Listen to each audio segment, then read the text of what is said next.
Yan.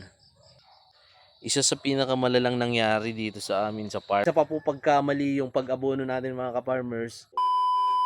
So what's up sa inyo mga ka-farmers, no? Magandang buhay. So ngayon meron kasi kaming bagong na-hire na tagapagdilig dito sa amin sa farm. And then syempre tinuruan namin siya mag-abono, no? At syempre dahil baguhan siya, ito yung nangyari mga ka-farmers, no? Okay. So yan po nakikita nyo. Ano ba yan?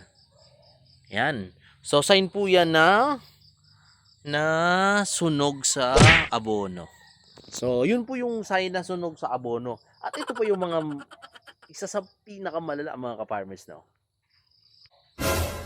Yun, no. Isa sa pinakamalalang nangyari dito sa amin sa farm. No, hindi namin masyadong na-supervise yung kanyang pag-apply ng fertilizer. No. Nasunog yung sili. Ayan, ito pa yung pinakamatindi.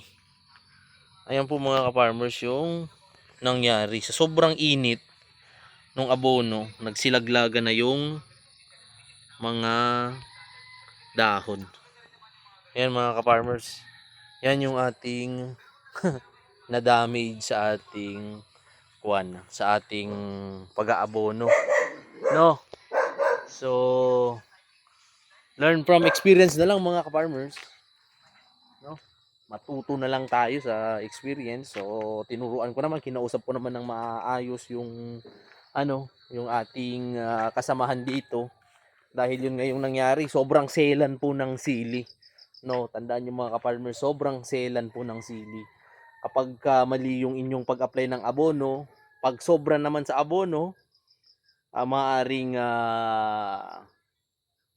masunog, no, masunog. Pag kulang naman sa abono, marahil naman iyon ay mabansot, no, yung maliit ang size pero yung dahon niya mga mature na, no. So hindi po yun sign na goods yung kuan. Tapos kapag isa pa po pagkamali yung pag-abono natin mga ka-farmers ay maaring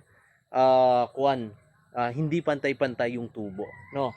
Tingnan niyo 'to mga ka-farmers na aming isa pang sili, no. So ito ay hiwaga, no. Ayan mga ka-farmers, no. Medyo may tama pa nga ng mga sunog-sunog na abono. Ayan, oh. Ayan. So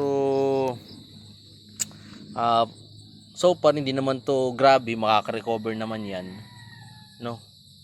Makaka-recover naman yan yung nito. Ayan. So naisipan ko lang mag-video mga ka-farmers para matuto yung ating mga ibang magtatanim sa atin na mag-ingat, lalong-lalo na sa sili, na ganun yung nangyayari kapag sobra sa abono. So yun lang mga ka-farmers, no. Peace yo.